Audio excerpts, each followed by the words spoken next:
दोस्तों, आज एक बहुत ही महत्वपूर्ण चीज़ आपको बताने वाला हूँ।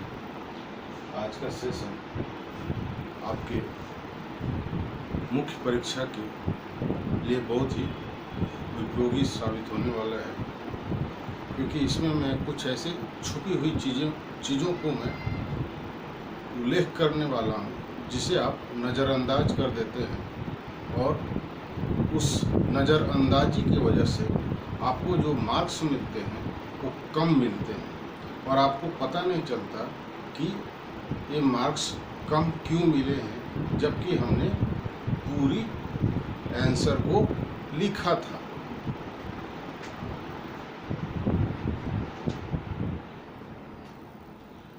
तो इसमें दरअसल एक प्रश्न को मैंने लिया है, जो है आपका सामान्य अध्ययन प्रश्न पत्र 2 का सेक्शन ए पॉलिटी सेक्शन से है। और देखिए कहाँ आपसे चूक होती है, उसी को मैं यहाँ बताने वाला हूँ। ध्यान से सुनिएगा। प्रश्न है आपका, देखने में प्रश्न लग रहा होगा कि बहुत ही सीधा सा सपाट प्रश्न है। प्रश्न है कि राज्य की मुख्यमंत्री की नियुक्ति का वर्णन करें। बिहार के वर्तमान मुख्यमंत्री की शक्तियों, कार्यों तथा उपलब्धियों का वर्णन करें। तो यह देखते ही आपके दिमाग में आता है कि चलो सीधा सा एक प्रश्न आ गया है, राज्य के मुख्यमंत्री के बारे में की नियुक्ति की प्रक्रिया के बारे में लिखना है और उनके शक्तियों, कार्यों और उपलब्धियों का वर्णन करना है। ठीक है, लेकिन इसमें छुपी हुई बात जो है वो आप देखिए। राज्य के मुख्यमंत्री की जो आप फ्रेम जब करेंगे आंसर को, तो उसमें से आपको क्या लिखना है? नियुक्ति की प्रक्रिया, शक्तियों, कार्यों तथा उपलब्धियों का। ये है आपके पास 1, 2, 3, 4। अब आप बताइए, ये 4 सेक्शन है, 4 चीज पूछा गया आपसे। अगर इन चारों में से किसी एक का उल्लेख अधूरा करेंगे तो आपका मार्क्स तो कटना है। सपोज हर के लिए उत्तर चेक करने वाले ने 25% मार्क्स डिसाइड किया है, इसका टोटल का आता है आपका 38 का, लेकिन मैं मोटा मोटी 40 का मान लेता हूं। तो हर पॉइंट के लिए आपको नियुक्ति के लिए 10, इसके लिए 10, इसके लिए 10, इसके लिए 10, एक मान लिया कि उसने रखा है क्राइटेरिया कि ये यहाँ तक लिखा तो 30 नंबर दे देंगे, अगर सब लिखा है तो 40 दे देंगे। ओके, अब इसमें से अगर आपने उपलब्धि छोड़ दी है तो आपको क्या मिलेगा? 30 नंबर मिलेगा 40 में। अगर 2 छोड़ दिए तो 20 हो गया। आप क्या करते हैं, सारे लिख देते हैं, फिर भी एक चीज छूट जाती है जहां पे वो नंबर नहीं मिलता। तो छूटने वाला जो चीज है वो उसी को मैं अभी डिस्कस करने वाला हूं। तो देखिए, सिस्टमेटिक वे में चलेंगे और फिर उस पॉइंट पे आएंगे कि कौन सा पॉइंट आपसे छूट जाता है। तो राज्य के मुख्यमंत्री की नियुक्ति, तो नियुक्ति के लिए ये प्रावधान है, ये जो प्रावधान है नियुक्ति के लिए है। हालांकि संविधान में मुख्यमंत्री के नियुक्ति की किसी विशेष प्रक्रिया का वर्णन नहीं है। सिर्फ अनुच्छेद 164 में यह लिखा गया है कि राज्यपाल अनुच्छेद 164 के तहत मुख्यमंत्री की नियुक्ति करेगा। नियुक्ति मीन्स अपॉइंटमेंट। अब यहाँ पे देखिए, इसमें जो है, जो हमारे यहाँ जो परंपरा बनी हुई है वो 3 तरीके से मुख्यमंत्री को नियुक्त किया जाता है। पहला, जो विधानसभा में बहुमत दल का नेता हो, member of legislative assembly. Legislative assembly यानी कि विधानसभा में बहुमत दल का नेता हो, पहला क्राइटेरिया। तो होता क्या है कि इसे एक एग्जाम्पल के थ्रू हम समझते हैं तो ये कंसेप्ट क्लियर हो जाएगा। अनुच्छेद 168 में विधानमंडल का उल्लेख किया गया है, तो यही विधानमंडल, हम इसको बिहार का विधानमंडल बना देते हैं। तो बिहार के विधानमंडल में क्या है, विधानसभा है और विधान परिषद है। और विधानसभा के लिए कुल सीटों की संख्या कितनी है, तो 243, और विधान परिषद के लिए 75।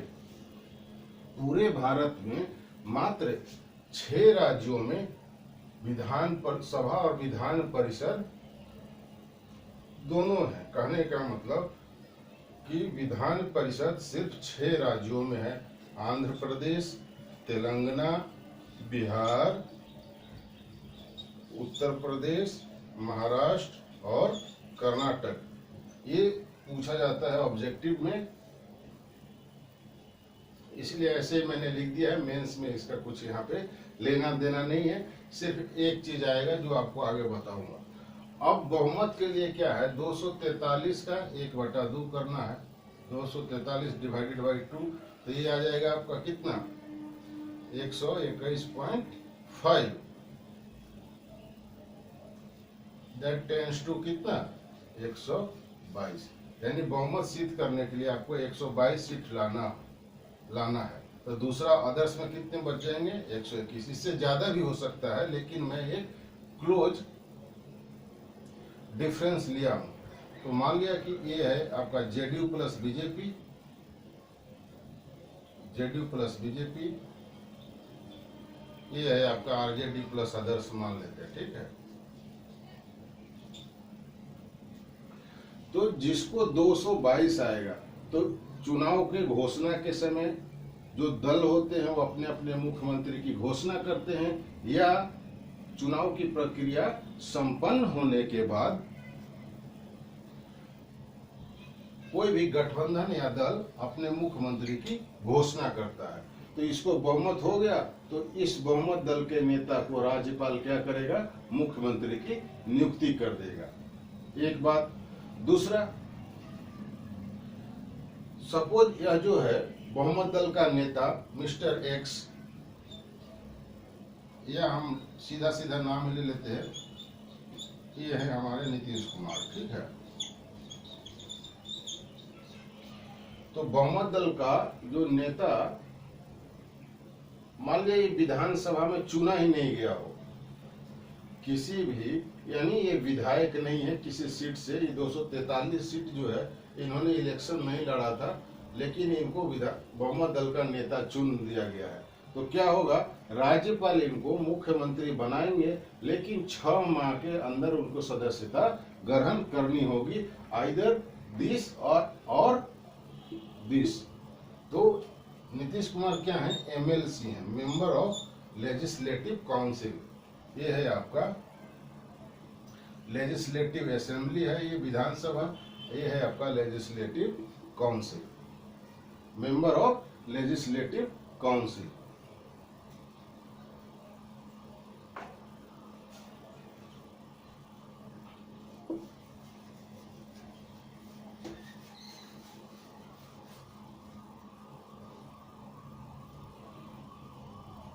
अब जब यहाँ से ये भी क्राइटेरिया हो गया, इन्होंने एमएलसी के रूप में सदस्यता ग्रहण कर ली, तो ठीक है, ये मुख्यमंत्री रहेंगे।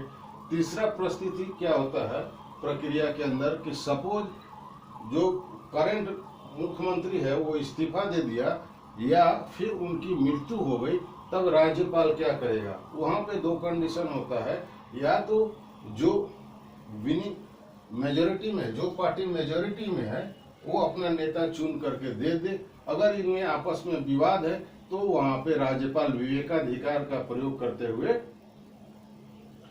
मुख्यमंत्री की नियुक्ति करता है।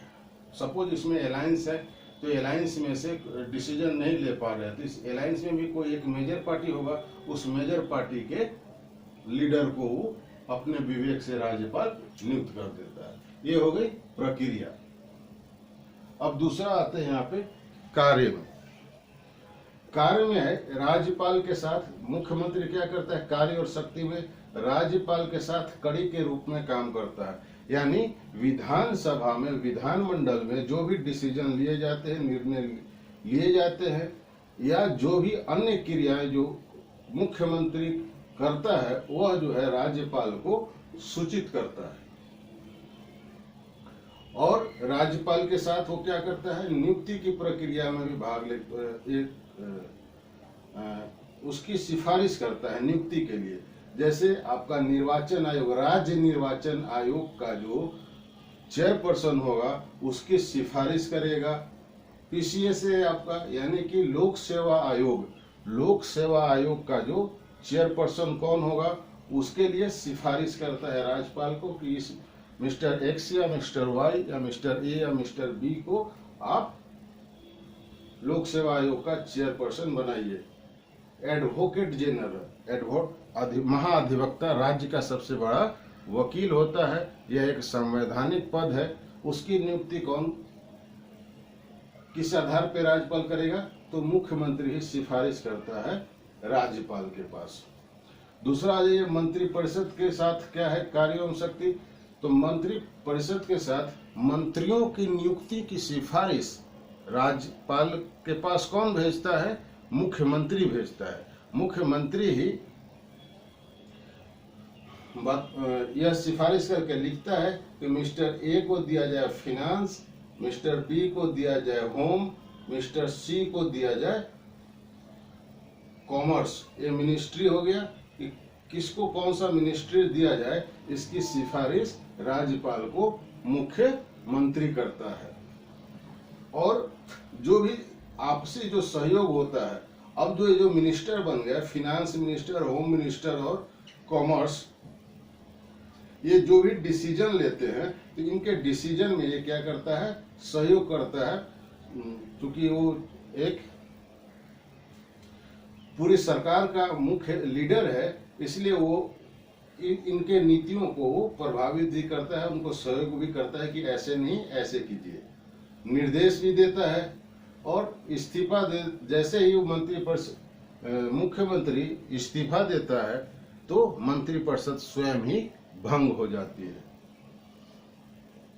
विधानमंडल के साथ क्या है उसका कार्य एवं शक्ति, वो सत्र को बुलाता है और उसका अवसान करवाता है, यानी कि विघटन करवाता है, सत्र का समापन कराता है। तीसरा है राज्य योजना बोर्ड के साथ। जिस तरह से प्रधानमंत्री केंद्र में नीति आयोग के चेयरपर्सन होते हैं, उसी तरह से राज्य में मुख्यमंत्री जो है राज्य बोर्ड योजना का चेयरपर्सन होता है।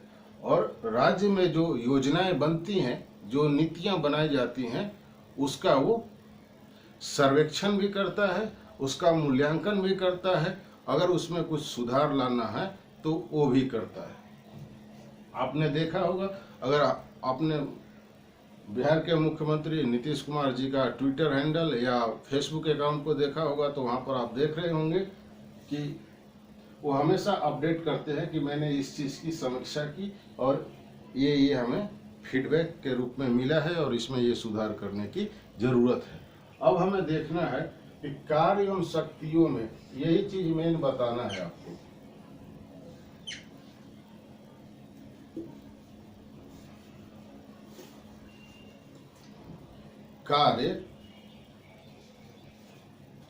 कार्य एवं शक्तियों में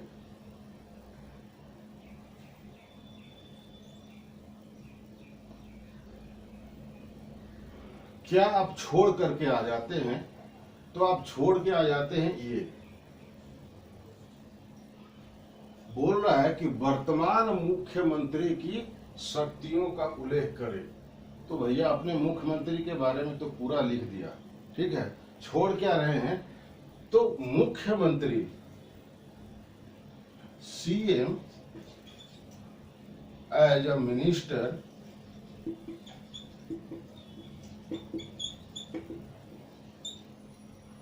सीएम मुख्यमंत्री एक मंत्री के रूप में भी वो पद को धारण किए हुए रहता है। जैसे हमारे वर्तमान के मुख्यमंत्री नीतीश कुमार के पास कौन कौन सा मंत्रालय है, सामान्य प्रशासन विभाग, सामान्य प्रशासन विभाग पहला, दूसरा गृह विभाग है, तीसरा निर्वाचन,